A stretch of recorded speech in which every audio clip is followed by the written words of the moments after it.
Hello and welcome back to the Wheel Talk podcast. My name is Abby Mickey and I'm here with Georgie Howe and Gracie Elvin to chat women's professional road and gravel cycling today. Georgie, hello. How's it going?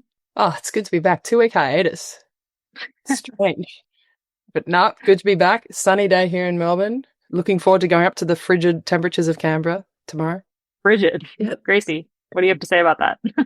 It is getting pretty fresh up here. Actually, I had a bit of argument with a few people, including Georgie, I think, when I was in Melbourne last week to do the men's Giro commentary, and everyone was complaining about the cold, and I said, it's not this cold in Canberra yet. You guys are ahead of us, and no one would believe me because Canberra in Australia is known as like the ice capital. That's not the best way to say it because there's other ice capitals, but Immediately after the movie Frozen, I was like, Frozen is Canberra. Yeah. Yeah. But it finally is really cold. So Georgie, bring a jacket.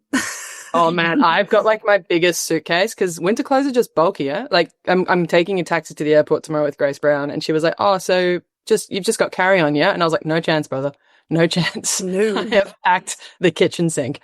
It is a lot harder to travel in the winter. Yeah, it's insane, and I am very grateful to last year's team luggage, which was like the Chicon bags, but it's like they're really big and they're really light, so you can whack a whole heap in and be absolutely fine. So I love how everyone says that brand name differently.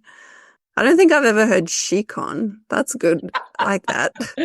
I mean, like, what is actually the correct way to say it? I don't even know. I thought it was Scion. Scion is like some ancient emperor. No, I've it's heard not. Is Skycon. it the spelled the same way? It's the double C that's getting me. It's like, like that really just mucks it up. But you know what? So that someone on the Discord can let us know how to say yeah, it but properly. part of the brand's appeal is like the ethereal nature of the pronunciation of its name. So everyone's just like, oh, what's that brand called? Oh, I can't remember it, but I remember they're really good. But I think they're called this. And then it's different. And so then it like, it creates some kind of mystery around it, which inevitably allows sales, maybe. I don't know. Might be it's kind of like a risk to take on branding, isn't it? I think like there's a NRS team here called Cache, but they spelt it CACHE. And so like for a few months when they launched, everyone was like, how do you say it? And it was like, it was a talking point. And I think that was the point. Yeah. But like it can go wrong because people kind of can get the shits as well about that, or they just don't want to say it because they don't want to sound dumb or like they don't know or whatever. So yeah. Do you guys say Nike or Nike? Well, that was I was going to say. Like, you're inducted into Europe when you say Nike. Because my entire life until I moved to Europe, I liked the French and I called it Nike. But when I got to Europe, it was like inexplicable hatred of the French and calling it Nike. Oh, the poor French. They make Look, when I go to a French race hotel and I see on the coffee machine espresso instead of espresso, like, come on, man, we can do better than that. I would say Nike, but that's just like me being a Westerner. But what about Adidas? It's Adidas. Tomato. No, I mean, like, I think that comes from, Abby, you called it Adidas, right? From Adidas, yeah. Yeah, 4 years in the States, Adidas. Mm. Yep. Oh, well. Shram. Shram. My dad called it SRAM for a long time. How does he even get there? I don't understand how you arrived at that conclusion. Well, because I think that like people called it Shimano, like even though there's no H in SRAM, but then like also there was S-Works, SRAM. I kind of see where like you could twist it around. Actually, to be honest, I never thought about it before, but I think I do say it with an H. I think I say SRAM, which is probably wrong. Shram. Like, but now I'm thinking about my mouth addicts, and I'm like, how do I stop putting the sh in there? Shram. You kept him in the All right, well, let's refocus. We have one. We're going to talk about the Tour of Norway. Georgie is our Unbound correspondent, and then we had a couple really good questions from listeners on the Discord. First, a bit of really good news to kick us off after that slightly ridiculous tangent. Annemiek van Vleuten and her partner announced on Instagram that they are expecting a baby, which is incredibly cool. Huge congratulations to Annemiek. Yeah, so cool. I was just like so stoked when I saw that post. So yeah, huge congratulations. We're super happy for them. Yeah, an absolute legend of the sport. Just like, can you imagine that baby? Procreating champion. Yeah, seriously. Unreal. Like I'm stoked for her. Like I feel like she's really loving this next phase of her life, and in many different areas. And it's amazing to see her, starting a family and starting that next chapter. Yeah, I don't think I've ever seen anyone love retirement as much as Annemiek has loved retirement. It's really nice. No, it is nice because, like, I mean, Gracie, you and I have talked about it. Like, retiring from the sport is tough, and Abby, like we've all talked about it. It's like that sense of relevance is missing, but it seems like Annemiek is like grounded really nicely in this next phase, and it's really beautiful to see. Yeah. All right, moving on we'll talk really quickly about the Tour of Norway because we had no World Tour racing over the weekend, but we did have the Tour of Norway, which had some key riders and teams in it, and also ties in nicely to my topic of the newsletter for this week, which is the relegation/promotion battle. The 2-stage Tour of Norway was the first edition on the calendar. Obviously, we used to have the Tour of Norway back in the day. There was multiple stages and kind of paired with Vegarda later in the summer block. And that kind of became the Tour of Scandinavia, which lasted 2 years and had this whole kerfuffle about being 10 stages long. And then that was right when the pandemic hit. And so it ended up not being 10 stages long, and then it only lasted for 2 years and had a bunch of sponsorship issues and canceled the 2024 edition with the hopes of coming back, but they are not on the calendar for 2025. So still a little bit up in the air for Tour of Scandinavia, but I think we can potentially assume that that race is either going to take some time to come back or we might not see it again. So the women have a new Scandinavian race on the calendar, the 1-day Copenhagen sprint coming up in a couple weeks, but they do not have a stage race in Scandinavia on the World Tour this year. But we did have the 2-stage Tour of Norway this weekend, which was some fantastic racing, some really good courses, and just unreal views, especially on the first stage. The camera view from the finish line, looking at where the riders were coming from, and it was just looking over this like gorgeous water mountain situation. And I was like, okay, well, if this is an advert for going to Norway, like sign me up. I'm sold. We had 5 World Tour teams at the start: AG Insurance Sudal, Sarah Tizet, Visma Lisa by QA, Team ADQ, and Uno X Mobility. It's obviously a huge race for Uno X Mobility, their kind of hometown race, and they had a full Norwegian squad there. There was a couple also pro teams, Arkea, B&B Hotels, and Volca Vessels. The first stage, Cat 2 climb with 20 kilometers to go, and a Cat 2 and the same climb as the finish. They basically like started and then did this loop and then came back and did this climb 3 times actually. And the finish came down to a very reduced group with a lot of pressure put on the group by AG Insurance Sudal's Sarah Gigante, who is back. This is her first race back after iliac artery surgery December of last year. So just incredible to see Sarah back. And as they approached the finish line with like 900 meters to go, she was pushing this pace so hard that she just kind of rode away from the group.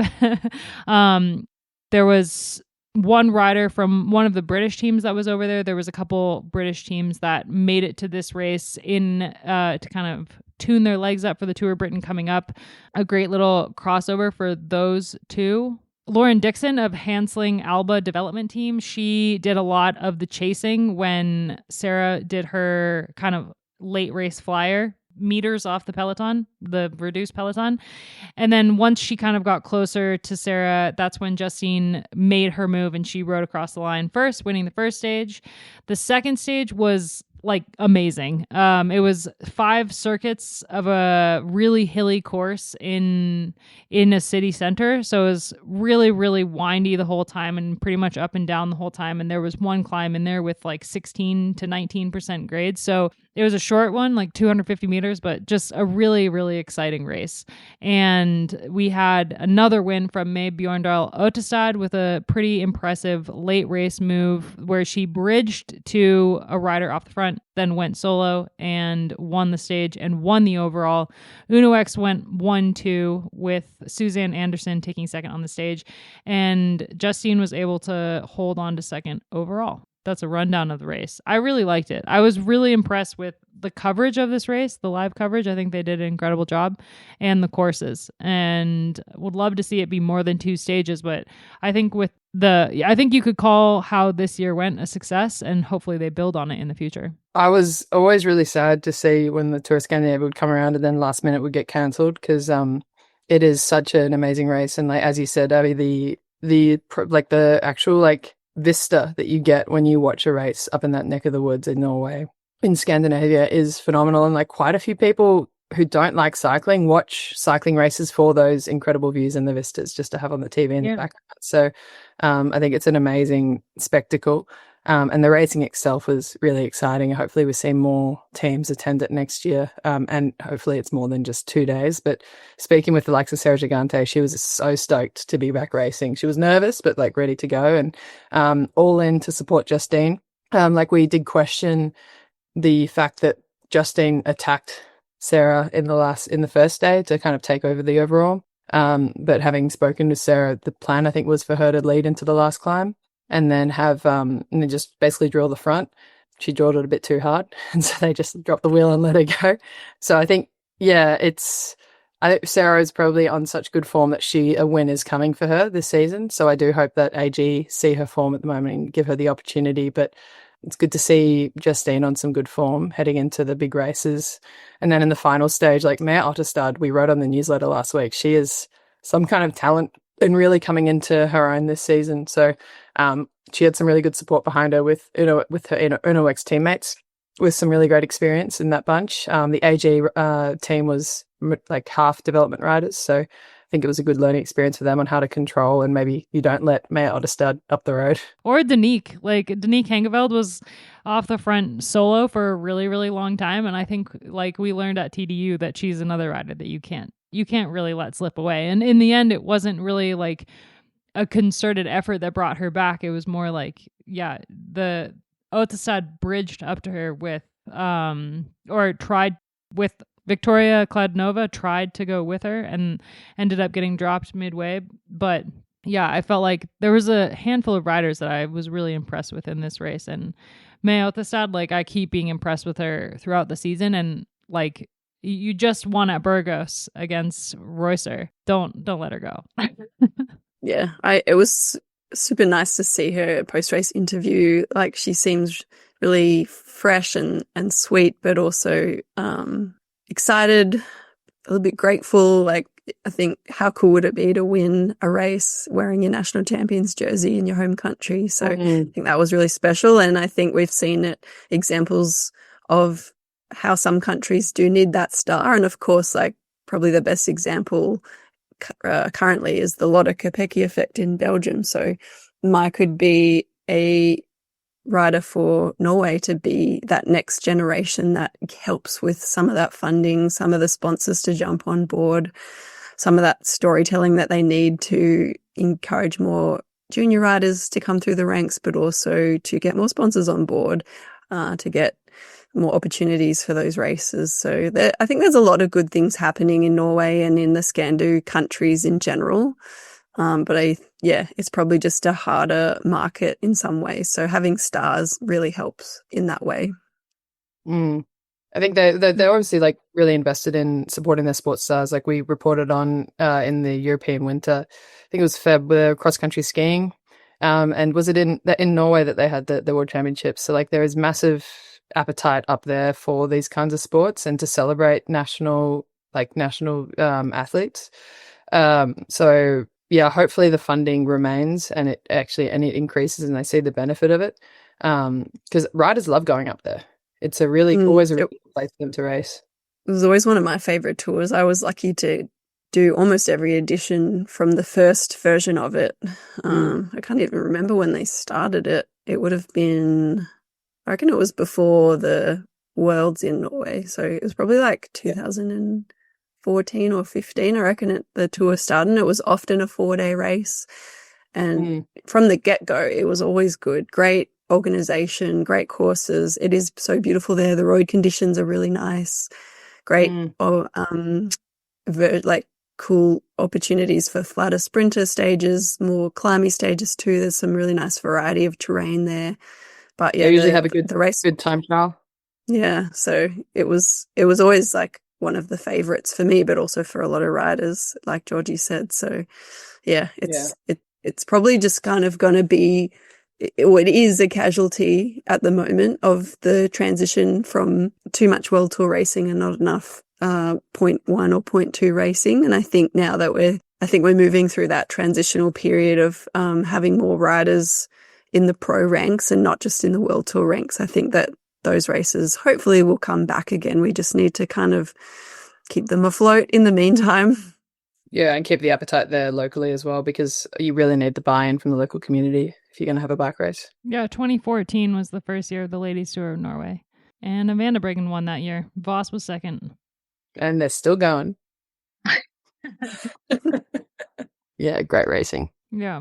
Yeah, and I think like this race kind of ties in, like I mentioned it already in my long spiel, but it ties in a little bit to the next World Tour race coming up, which is the Tour of Britain starting on Thursday, because there were 4 British teams that were in the race, one of them being Hess, which we thought earlier in the year that they weren't going to race at all this year, and there was a couple riders that jumped ship from that team, but they raced the Tour of Norway and they are on the start list for the Tour of Britain, which will be a huge deal for all 4 of these teams. Das Hutchinson, CJ O'Shea, and Hansling Alba as well are the other 3. So for those 4 teams and the riders that are on those 4 teams getting kind of their feet wet at the Tour of Norway, where there was a handful of World Tour teams, but it wasn't a World Tour level race per se. It's a really, really good kind of starting point before they go into the Tour of Britain next weekend, which is going to be like a lot harder racing, you would expect. The courses at Tour of Britain, they always look, they look all right, and then you're in the race and you're like, and yeah, it's usually some of the hardest racing of the year. That was one of my favorite races, Tour of Britain. I mean, I liked going to Britain because of like, you'd land in the airport and you got like M&S. Yeah. You can just go grab your sandwich or like your meal deal. Love a British meal deal. Cadbury chocolate, Jess Allen. English magazines. Yeah, if you're coming from months and months in Europe, you'd stock up on books in English. Yeah, and Cadbury chocolate. Yeah, just like the Cadbury chocolate's not as good there as it is in Australia, though. I'm going to say it's true. It is true. Fish and chips is not something you can get in Spain or like Andorra. So like to be able to get that in the UK is always good. Like we went to after we did Ride London, we took the Euros to a pub lunch. We had like a Sunday roast, and Georgia Baker and I were just like, "This is the best." And then the Euros were like, "What is this? Yorkshire pudding?" The big issues. Yeah, and then so good. I don't like to say this about food, but you do earn it there in Britain because the racing is always so hard. My TSS was always like the highest week or out of all of the weeks that year. I don't need to I think the issue is when I go to the UK, I don't feel like I need to earn my food, so I just go to the pub each day when I'm not a cyclist, to be fair. Oh, they have the best breakfast spreads as well. That was my favorite part, was the breakfast buffet. Yeah. Oh, getting a full English breakfast. I went to Henley Royal Regatta one year and I wasn't racing and I was just staying at a local B&B and they had like the full English breakfast as an option. So I was like well stocked for a day walking around Henley on the Thames. My Pims. But yeah, I think the peloton now is so used to okay crowds, probably not amazing crowds still, but like back in the day when we started the Tour of Britain, we'd often get the best crowds of the year as well. Like they were great supporters over there. And that was always a good highlight as well. I think with the Tour de France starting is it next year and the year after? Like there's going to be more, the Tour de France Femme, there's going to be way more appetite for them to get into racing. And I think it's a really good marketing move for the Tour to kind of expand outside of Europe and make it a bit more of a world event than just and it's French. It's probably good for British cycling too, because I think they're high since the London Olympics is over now. Like they've kind of lost that momentum in that way. So it's still a big sport there, but they're not riding that wave anymore. So I think that they need that new wave to kind of trigger another kind of fan base. Yeah, and there's been like a few teams that have collapsed in Britain and a lot less put into the sport in the country. I think a lot less interest in general in the sport. And I think that the fact that the Tour of Britain, I think one of the biggest criticisms we've had of the Tour of Britain in the past is the live coverage. They basically didn't have live. It was one of the most like progressive races in a way for a really long time because of how they treated the riders and how they marketed the race. But for a really, really long time, even after the UCI mandated live coverage of World Tour racing, they still only offered highlights packages. And this year, they've already announced they're going to have free live coverage on the BBC iPlayer, and it'll also be on YouTube. So that's a huge step in the right direction for cycling in the UK, for this race in particular, and also like for women's cycling as well. Yeah, really good move.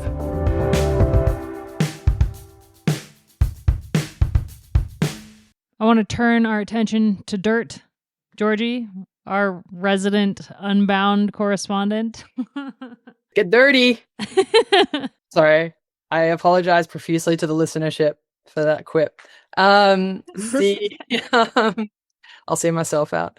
So Unbound happened on the weekend. We had down in Emporia, Kansas. Obviously, you've got the various options of races that you can do. All of them disgusting distances, which is absolutely mad. The Tiff Cromwell went across the pond and she competed in the 100 miler, which for those who use the metric system is 160 kilometers, which is, disgusting on a gravel bike. And then the 200 miler is quick math, 320 kilometers. For those of us. Look at you. I know. Like I studied classics and actually, can math. I not just looking at my calculator as I do that. And then we had the 50 miler, which is 80 kilometers. There we go. And that was so the 50 miler was won by Iz King. So she's a resident of the West Coast of America. She does a fair few gravel races over there. Wears always like the loudest kit. And she raced just to kind of compete, but ended up winning the 50 mile race while 7 months pregnant, which is absolutely mad. I couldn't imagine doing that. I mean, we've got two women who have given birth to tiny humans on this pod. Guys, comments? That's insane. Like incredibly impressive, and also just like makes me a little bit nauseous thinking about it because of how I felt at 7 months pregnant. How do you feel at 7 months pregnant? Not good. Your belly's definitely getting in the way. So yeah, I'd love to see your bike fit. Yeah. Yeah. I kind of stopped riding at 36 weeks. I was just getting too big to ride outside. I rode Zwift until like the couple of days before, but like that was only because I could sit up. And yeah, I just can't imagine. Like, and when I was riding outside, I was having my knees out. I was on my trail bike, which is like the most upright bike that I have. So I didn't actually change anything on my bikes, which you can, but like I wasn't pushing it. I was just cruising around. So yeah, I think everything just makes you exhausted.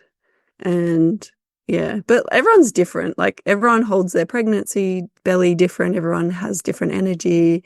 And also your risk tolerance is different. So in some ways I took more risks than some pregnant women, and in others I took less because it was just like figuring out what I felt comfortable with. Like I didn't run, for example, but I was still mountain biking. So like, but I've been a mountain biker for more than 20 years and I know like how to ride with relatively low risk because my skill set is quite high. So it's just funny like to think about what you did and didn't do versus what other people do and don't do. And then what the general like things that the people think you should and shouldn't do, which is also, a question. And I think that would be almost one of the hardest things in her position to have people coming up to you concerned and being like, hey, giving their unsolicited opinion. So hopefully she actually didn't get too much of that, because ultimately it's her body, it's her baby, and it's her decision. And if she felt like she was within the bounds of what she was comfortable with, I'm pretty sure that she would have known what her own limits were in terms of like, I don't want to get too hot, or I don't want, to crash. So she might not have been going in the bunches as much. So, I don't know how she approached it, but yeah. Maybe just going solo, long raid. Would have been a lot of people being really judgy about it too. Yeah, there's always the peanut gallery that think they know best. Yeah, but like at the end of the day, the 50 miles it's not like she was doing something completely insane. 50 miles is only, like a couple of 3-4 hours. And she would have been riding her entire pregnancy before, so her body's adapted to it. I feel like couch commentators, they don't know the whole story, which applies to most things in life that people have a comment on. So yeah, it's not like she did the 100, the 50 is a pillow compared to that. And it's like flat, it's flat in Kansas, isn't it? Yeah, flat and dry and hot. Apparently it was hot. It got up to like the high 20s in the race as well. So hydration was a big thing. So then we'll go to the less pillowy events now. So the 100 miler or 160k ride was won by the newly crowned Australian gravel champion, Tiff Cromwell. So she also rider for Canyon Trams on the Crypto. She won the race in just over 13 minutes over Ruth Holcomb. This race doesn't have independent starts, this one. So the men and the women start together in the 100 miler, which kind of dictates the results a little bit. But yeah, Tiff had smiling across the finish line wearing the Aussie jersey in Kansas at the biggest gravel race in the world. So I'm sure she was absolutely stoked with that event. And then we had the main event for the women, which is a 200 miler. And that is like the one where all the gravel professionals enter. And we will have voice notes from Live Cycling's head of marketing, Cassandra Spring, as well as the Live Cycling Collective rider, Melissa Rollins, who finished 14th after having some bad luck with punctures, but we'll get to hear from her soon on this pod in a voice note. But that race was won by Carolina Migon. She won by 8 and a bit minutes over Cecily Decker in a solo move. So and you could see that there's some beautiful photos of her crossing the finish line, just absolutely in awe of what she had done. It was a really fast race. I think records were broken in the men and the women. And when, as we know in cycling, if there's a tailwind and then someone's got a gap, it's really difficult to pull her back. So like a brief anecdote from Melissa, we were just chatting over text before, and she was, I had to ask for some clarification, but because she used an abbreviation that I was not familiar with. But I said, look, what's your hot take from the 200 miler race? And she said, hot take is LDC is a savage. And I was like, what's LDC? My gravel lingo is embryonic. Lauren DeCrescenzo. Yeah. Oh, see, there you go. Yeah. So Lauren DeCrescenzo is an absolute savage. She, according to Melissa, attacked just after the first feed, and it took a pace line of the entire chasing group to pull her back, and it took 20 minutes to pull her back in. So, like that was, Melissa said that was probably like one of the hardest points of the race, and just kind of shows how easy it was to capitalize on any gap that you got. But the hard part was just getting the gap. But yeah, the racing was phenomenal. Again, a great spectacle. 10 hours it took Carolina to win that race. Maybe we'll see her picked up by a road team like we saw last year's winner, Rosa Colsa. Maybe. Yeah, she rides for Canyon SRAM. Yeah, so now she rides for Canyon SRAM. She got picked up after that race. So we might start seeing some kind of interplay between the road scene and the gravel scene, with more road teams realizing, this gravel scene has like this really cool marketing and great vibe. Like we kind of could leverage that and bring it out of like the static nature of the road scene. So I wonder if we'll see a bit more of that moving forward. And then we had the Gravel XL 350 miler. And I will not be doing the math on that one for the metric system, but it's a lot of kilometers. And that Too was long. that too long. So it took Heather Jackson. She won the XL Gravel in just under 21 hours, which is mad.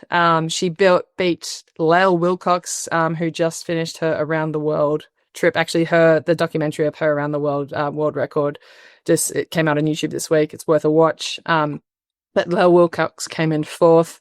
Heather Jackson was first. She's gone from like triathlon to ultra running to gravel racing to ultra gravel racing.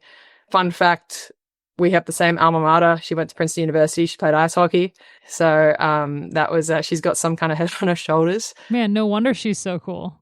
Ice hockey. Might be running from some demons, though, I'd say. I think anyone that's biked for over 15 hours is running from some demons. Unbound just continues to impress with the amount of crowds that come into attendance, the amount of competitors lining up for the start line. I think it's, as far as like an event for sponsors go, it's a massive playground. It's one of the biggest gravel events in the world, and it's probably one of the only ones that SRAM isn't involved in. It's a Shimano sponsored event. So that's an interesting take there. So yeah, that's my recap of Unbound. And we'll hear from those voice notes now. Hi, it's Cassandra Spring, and I am in Emporia, Kansas, for the Unbound gravel race, lifetime Grand Prix. And it is a little after 5:30 in the morning. There's some really good energy out here. A lot of people already going up to the start line, well over 100, I'd say at the moment. The men's race starts at 5:50. And the women's is at 6:05. That's when they go off. Overall, it's just like been really sweet to be here. There's a little bit of a Main Street USA vibe. The race kind of start is on Commercial Street, and the street's blocked. I think at least 4 blocks of it are kind of barricaded behind the start line, and with a lot of pop-ups and just, ways for people to participate. I was at the expo yesterday, and there's tons of foot traffic and people buying up merch, and I don't know, it was great. There's homemade signs and all ages. You had kids like on a slip and slide, and I think the way that the local community supports this race gives it a true heart and soul, and it's been a joy to see it.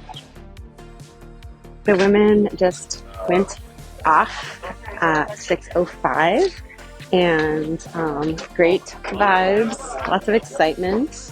Happy to cheer Melissa Rollins on for the Racing Collective.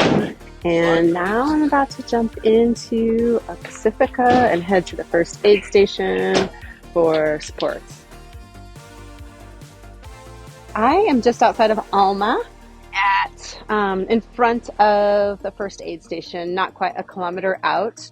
My role is to be a spotter, and with a colleague, and we're just radioing back to support team any needs. And some of the men have come through, and now on the lookout for the women's field, and specifically for Melissa Rollins. So feeling excited.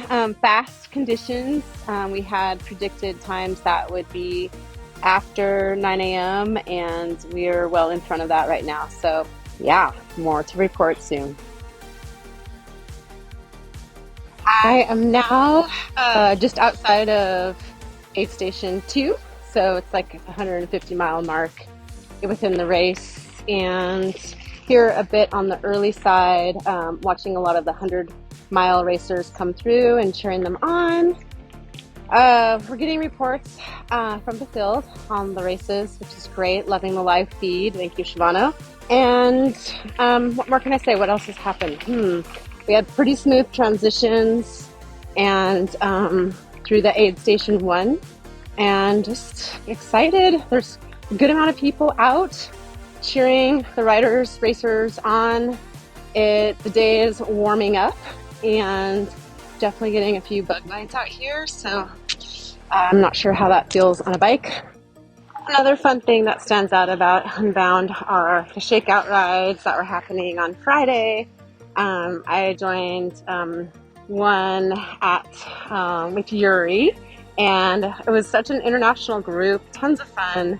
There were Italians, there were Spanish, there were Dutch, of course, Americans representing all sorts of different states, and love just the cross section.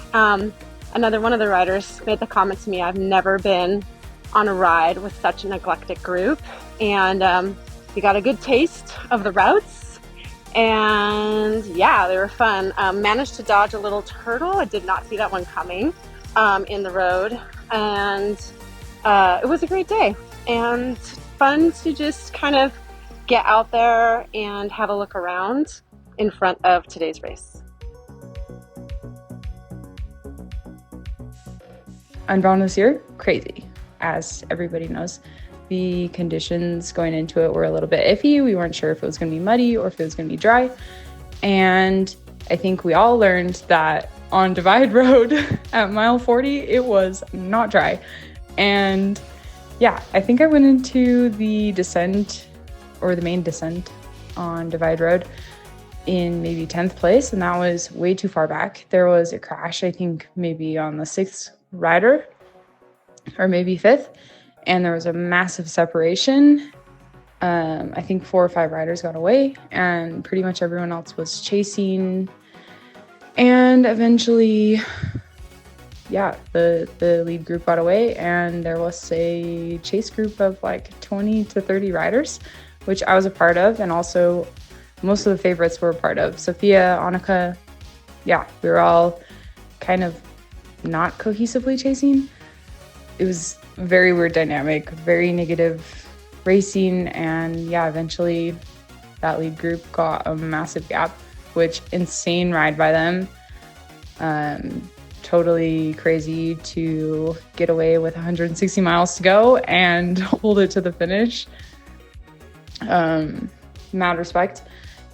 But yeah, things were rolling, I mean, kind of crazy in the Peloton group.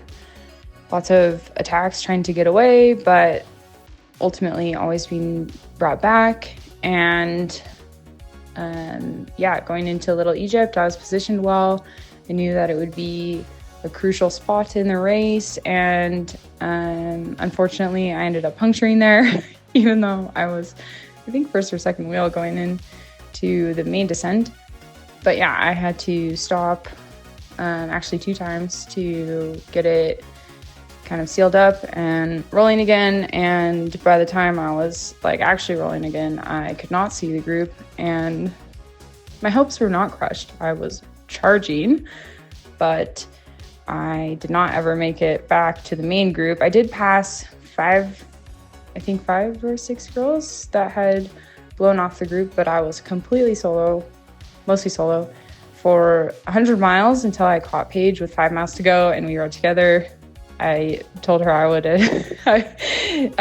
We ended up attacking, and I was able to get a little gap on her to finish 14th on the day, which is not quite as good as going from 30th to 5th, but I did go from 20 something to 14th, which I feel pretty good about. And yeah, crazy day at Unbound. And yeah, I can't wait to be back. I am so hungry for next year, mostly because I'm starving.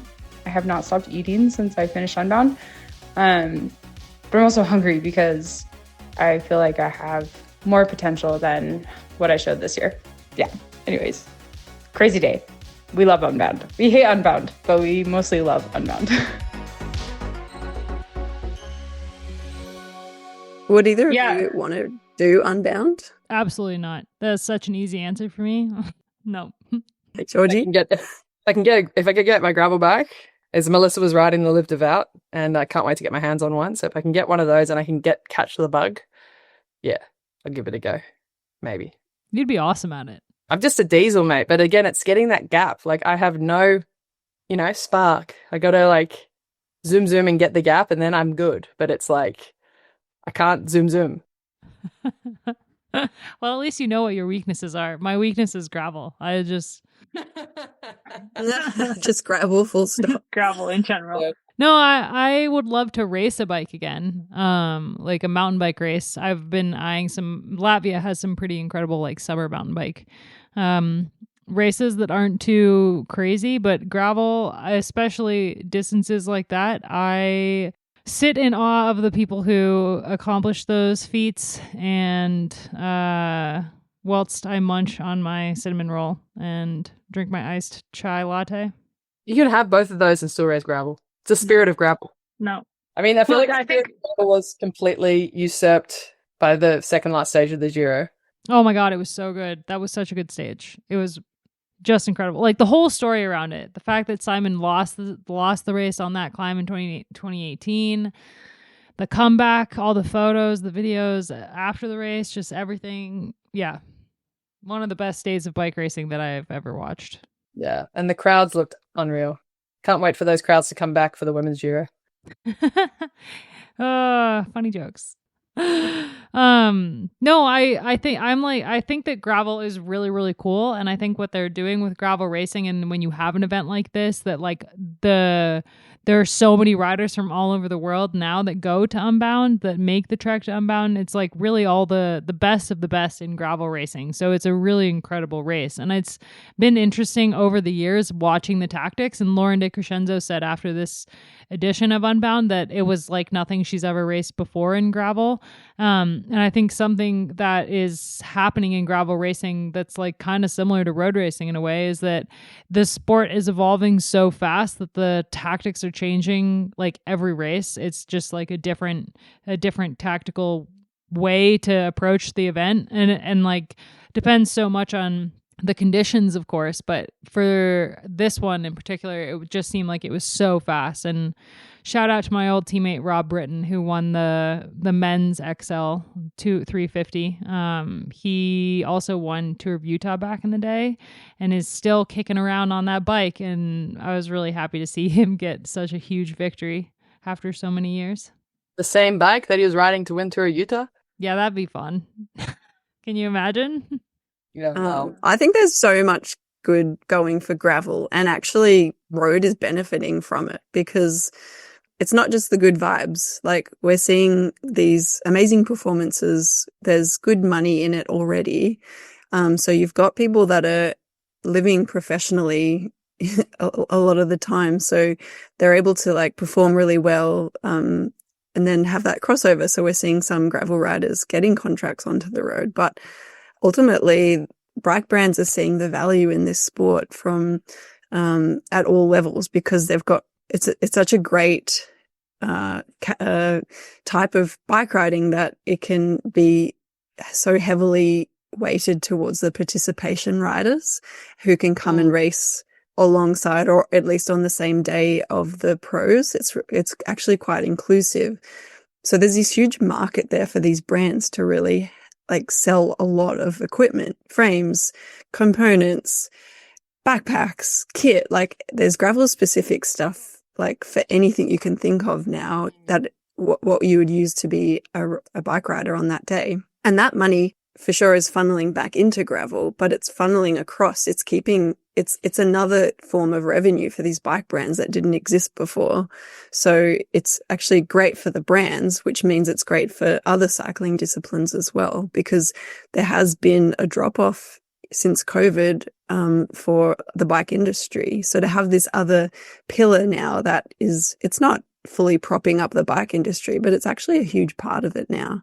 So like there's a lot of positives there. And I think, going forward, I think we're going to see a few more names coming across to road, but also able to do that juggle. And historically, we've seen riders juggle track and road. Maybe a few do mountain bike. Obviously, lots do cross. And now we're going to see the crossover with gravel, which is a whole different thing, and road. And I think there's teams now that want to offer that flexibility to riders that they don't just have to pick one.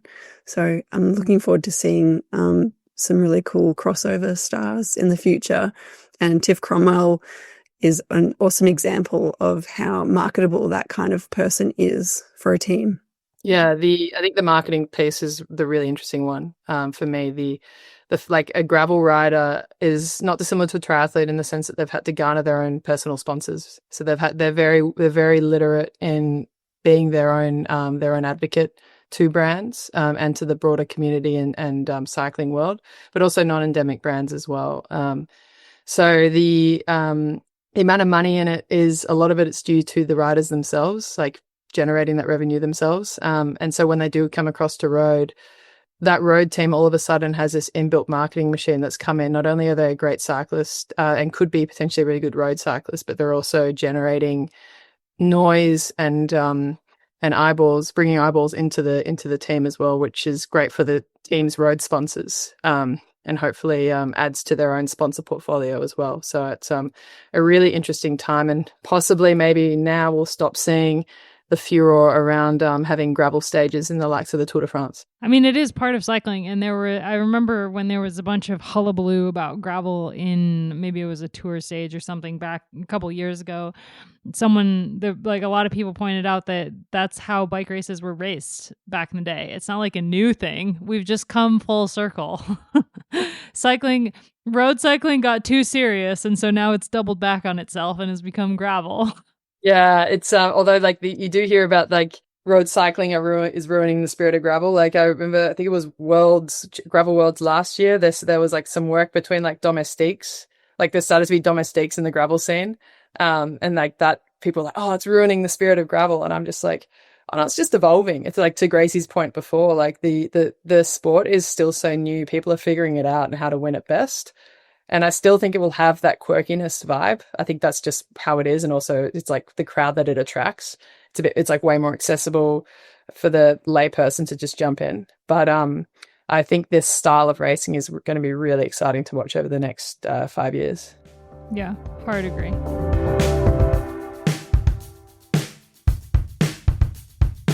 All right, let's get to some listener questions and wrap this bad boy up. We got a couple really good questions on the Discord, and I'm going to kick off with a question from Steve for Georgie first because you're on a roll.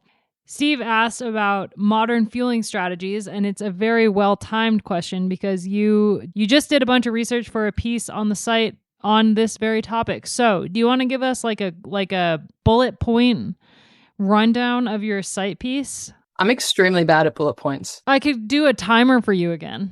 Oh, that's a good point. Yeah, we could do that. I want to give it justice. Okay, I can give you 2 minutes. Give me 2 minutes. Okay. Okay, you ready? Yeah, count me down. Okay, 3, 2, 1, go. Steve, thank you so much for your considerate question and pointing out the fact that we did not indeed cover the women's cycling peloton in the Beyond the Bonk piece that Alex Hunt wrote last week. We are indeed covering it today. And I was lucky enough to interview the lead dietitian at Little Trek, as well as Australian domestique Loretta Hansen, and basically gauge what the modern takes on fueling are, particularly in Little Trek, but across the women's peloton. Because as we know, it is the fastest women's peloton in 2025. Records are being broken left, right, and centre. Demi Vollering averaged over 6 watts per kilo up that last climb in Itzulia. So how are they doing it? And the simple matter is this: a high horsepower car requires high octane fuel, and that is exactly what the riders are putting into their bodies. No longer are women just small men in their fueling strategies. They are ingesting at a minimum 60 grams of carbohydrates per hour, with consideration being both the actual ability to push the pedals, but also the limitations and the stress that underfueling puts on the endocrine or hormonal system. So that is something that Little Trek is really focused on. They have an in-house endocrinologist looking after the riders, which is amazing. And the main approach that they take is an individualized approach, because the article with Nielsen Powless discussed the limitations of gut absorption of carbohydrate. The women also face a similar issue, so it's just a matter of how much can the gut indeed absorb. I pose the question: does Guy Riolini need to eat the same amount as Mads Pedersen? Extreme example, but no, that is not the case, because Guy will have a completely individualized nutrition plan, as would Mads, to their exact needs on the day. So But at a bare minimum, the women are ingesting 60 grams per hour in a race, upwards of 90 to 120. Loretta Hansen was eating 120 when she came 16th as Tour of Flanders. It is an integral part in her training, but also allows her to consistently train, because it is consistent training that enables for fast racing. And that is why the women's peloton is as fast as they are. That is 2 minutes. I feel like this should be a new segment. The Power Minute with Georgie Howe. The power hour. That was great. I can do Well it. done. Yeah, seriously. My mom, I read the article to my mom as like, because she's like my, before I send it to Joe or Matt, my mother is my real editor. She asked me to put bullet points at the start of the article because there was a lot of technical information in there. But I was like, Mom, it's not a medical journal. It's a cycling news website. That was great. Thank you so much for that really quick rundown. And Steve, I hope that answered your question, or at least piqued your interest to check out Georgie's piece on the site. And I will link it in the show notes for anyone who wants to read it. Definitely go check it out. I'll definitely be reading it. I need to be ingesting 60 grams per hour for those 2-minute spurts. Well, I think we should make it a regular thing. I think that we should like come up with a topic every week and give you a little bit of prep time, and then give you like 90 seconds to run through it. All right, and we should get it from the listenership. Like, Yeah. I should vote for this quote. That'd be great. We could totally do that. Amazing. All right, this is a new thing. We have to come up with like a really good segment title for it. And then Will, our podcast editor, can go find some like really quality music to lead us into it. Yeah, done. I'm excited. Well, choose a good tune, buddy. It's got to be something like kind of goofy, but like serious undertones. That is, if I had to describe myself, that's probably what I would describe myself as. Goofy with like some serious You're welcome. All right. One of the other questions we got was from Jeff, following up on our conversation from last week about Little Trek's, what is holding Little Trek back at the moment. He asked if their new additions of Neve Fisher-Black, Anna Henderson, Emma Norsgaard, and Rihanna Marcus, who were not regular winners on their teams before they came to Little Trek, what would need to change for them to get better results, and how often can a strong team win when they don't have the strongest rider in the race? Yeah. That's actually a really good question, isn't it? Yeah, Hard really one to super good answer. question. And that's like, they haven't answered it yet. So they're Yeah. the ones that should be able to answer it. But maybe an outside perspective can help. Tell them, guys. Oh, I don't know if I've got a good answer, but actually, like, I hate to say it, but my mind goes to men's cycling. And I think because, I just did a bit of work on the men's Giro and I've been watching it. And Grand Tours in men's racing present such great opportunities for breakaways to be successful. And you see those smaller teams or teams that don't have a hitter or a couple of hitters or a GC rider or a sprinter. You see them having to race more dynamically. And of course, they're going to win a lot less, but they ride offensively. They ride on the offensive. And yeah, like I said, it doesn't always pay off, but when it does, that's how you win. So I think that's what Little Trek women have been doing, actually. A lot of the time, they do race in an attacking style. They race positively. It hasn't really paid off that much yet this year. But I still think at the end of the day, that's the better option. And I think if you can have a few opportunities for some of those riders to race more defensively, to learn how they want to race against the stars, because ultimately you have to back the rider to say, hey, we signed you. And in my example, I'm going to use Neve Fisher-Black. Hey, we've signed you because we really believe that you're one of the world's best climbers. Maybe not right now, but you're very close. And we think that you can win X, Y, and Z in the future. And we want you to do it with us. But at the moment, no one's beating Demi Vollering on the bigger climbs. But you still have to say to Neve, you can do it one day. And we're going to keep backing you. We're going to not race to try and beat Demi this year, but we're going to give you one or two chances to just see how far you can get into a long summit finish, or, we're going to back you in certain moments to get that experience, to keep building your strength and your confidence. But then the rest of the time, we're going to be more dynamic in the way we're racing, but we're going to have a clear plan for the day.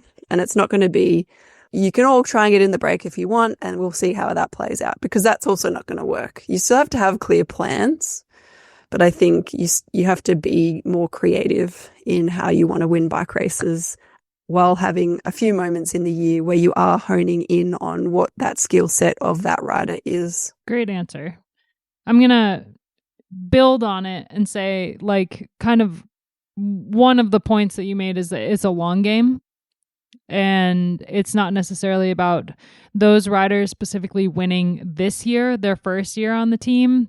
Oftentimes that is when the momentum is the best, because you've just signed for a new team. You got a bunch of good vibes and whatnot, but the rest of the peloton comes into play in every race, and you can't control how other teams are. Obviously, FDJ Suez also just picked up a bunch of new riders, and they're riding on good vibes as well.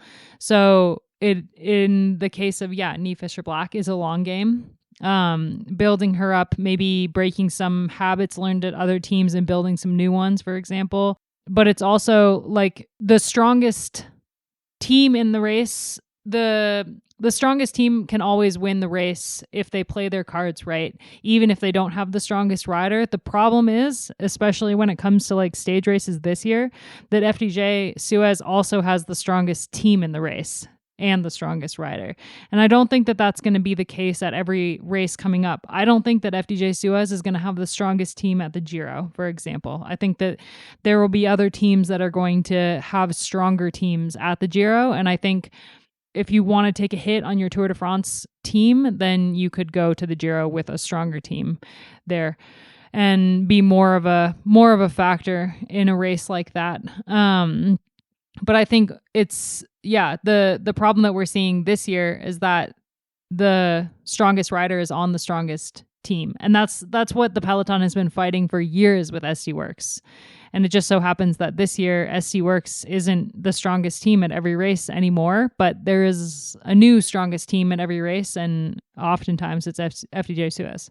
Yeah, and I would also just add, like, the top teams need to be going to some of the smaller races more often. Like Neve, or actually Rihanna Marcus, would have been perfect to take to Norway and win that race. And that would have like bred great team morale, builds the confidence. You have this opportunity to bond as a team, to work on skills in a lower pressure environment, and to get wins on the board. So I think that, we've talked about this before, but the lower tiered races present opportunities for everyone, not just development riders. So I'd like to see teams that are in their transition phase, where they may not have the biggest stars at the moment, or stars that can deliver, going to some of those other races as well as the World Tour races. And they've got a big enough roster to do it. So I think it's still tricky, but it's probably more tricky on a budgeting and logistical front of actually getting to those places. Like Norway's a long way away, for example. I think we'll see this, especially like since the question was specifically about Little Trek, I think we're going to see this team be one of the top teams again in the years to come. Like, I don't think it's going to be this year, but I think that's because they have so many new riders on the team this year, and they have so many young riders on the team that they really are in it for the long haul. They are thinking about the future. They're thinking about Tour de France Femme 2027. No, they're not necessarily thinking about, they want to win this year, obviously, but with the turnover in the team, it's not something that right now they really just need to figure out how to ride as a team. Yeah, and that's where the smaller races come in, right? And I think teams can't be thinking of themselves as above these races anymore. I think when you don't have the out and out favorite of the Women's World Tour, such as Demi Vollering, or you don't have an Anna Van Breggen, like you kind of need those smaller races to kind of get the confidence back up in order to then be able to compete on the bigger stage. And it's also great for like the development of the sport when you have World Tour teams going to like the Tour of Norway, and you have aspiring World Tour cyclists being able to like test themselves against those riders as well. So I think it's it chalks up a lot of benefits. All right. Well, we have a couple other really good questions, but I think we will save them for upcoming episodes, especially because Lotta asked about a musician named Timbre, and I really want to listen to that before I answer that question. I love a music-related question. Brings me back to the days of the album files. which seems to now be a defunct podcast. We'll see. We'll try to bring it back someday. Anyway, we will wrap up the episode today with our obsessions, and I think that everyone can probably guess what my obsession is. I am obsessed with Taylor Swift's Reputation album because I can listen to it again. Taylor Swift announced on the 30th that she was able to buy back all of her masters for the first 6 albums that she made. So she is now the owner of all of her life's work, and it's a huge deal for Swifties around the world, and especially those of us who have refused to listen to her first 6 albums until she re-recorded them. And I've been waiting impatiently for Reputation, Taylor's version, and you know what? The original is just peak. So I'm just really happy that I can listen to it again. Yeah. Yay. It's been a good week for Tay. Yes, it has. What about you guys? Obsessions? I'm obsessed, and he'll get really mad at me, but I don't know if he listens to the podcast every week. But my dad is reinvigorating his modeling career. He was a model back in when he was in his 20s and 30s. He's now 65. And God, this he's is getting great. back into it, man. And guess who gets to take his pitch photos? Yours truly. So Okay, I need you to drop photos from like back in the day, but also new photos, because we need to see this. We need to see this trajectory. Gracie's been privy. It's good. Yeah, he's He's adorable. Big thumbs up for aging gracefully and with like a bit of courage to do that. He did get a pitch for a retirement village advert yesterday. Oh, ouch. What did he think about that? Is a gig, or is that just like, oh? No, I think it's the demographic he'll be aiming for. Mum's waiting for like the Scandinavian cruise company to hit him up and be like, yo, we need you to come and advertise like P&O tours or something. Can they bring you with them? Yeah. I mean, yeah, that is the goal. I think it's the goal for my mum. She'd love that. Dad's just like, I just want to look pretty in front of the camera. But like, you know, my obsession, like obviously it's great, but like my obsession is him finding himself and being like and like really feeling himself in his like later middle age. Like that really, it's a really positive message for myself and my sister to see, like his finding his confidence and embracing that and doing what he loves. And that's something that's it makes me really proud. Yeah, that's really cool. All jokes aside, it's incredible. Yeah. All right, Gracie, finish us. No good content obsessions this week, but I'm just obsessed with my little boy. I've been trying not to say that for the past year, keep it fresh, but I've been obsessed with him since he was born. But he's just like in this super nice phase where he's really learning a lot of. It's amazing how much they learn in that first year, but like he's just figured out how to ride one of those plastic tricycles that was $19 from Big W, and his face is so happy that when he scoots around the lounge room, and I'm obsessed with that because he's obsessed. And he just started blowing bubbles in the bath and like cacking himself, laughing. And it's just like all of those things that just make the day really good. So yeah, he's laughing at me now. What was that, Baba? No, he was going to say something. Yeah, and he's about to turn 1 next week. So Really? When's his birthday? I'm not going to give the date on the pod, but soon. I will That's bring super a exciting. gift. I'll bring him a birthday present. No, you don't have to. Just play with him. He'll love that. And yeah, like my second obsession is having Georgie stay with us this weekend. That's going to be fun. It'll be really fun. Can't wait. Can't wait to shred on the mountain bikes in Canberra and get absolutely towed by Gracie. Yeah. On that note, thanks for chatting. Thanks everyone for listening to this episode. We'll be back next week to talk Tour Britain. Actually, Georgie will be back leading next week's podcast about Tour Britain. That's going to be really exciting. Did you forget? I did forget. Reminder. With Gracie, and Matt Denif is going to be back, and can't wait for the dulcet tones of Matt Denif back on the podcast. So thanks everyone. See you next week. This episode was produced, edited, and mixed by Will Jones at Red Bricks Media.